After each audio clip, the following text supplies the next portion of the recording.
Olá pessoal, Florivaldo do Rumo à Trilha, na Praia Brava da Almada, no Parque Estadual da Serra do Mar, núcleo Pissinguaba, na cidade de Ubatuba, litoral norte de São Paulo. Aqui todo o pessoal reunido, que acabou de chegar da sede. A primeira turma lá embaixo, lá que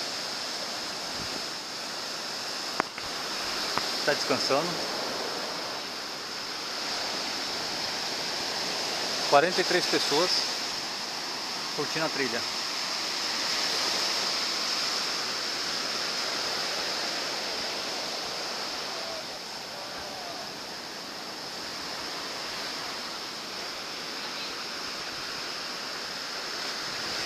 Olha só que visual. Praia sossegada. Apesar que pouco perigosa essa praia, devido às altas ondas que quebram.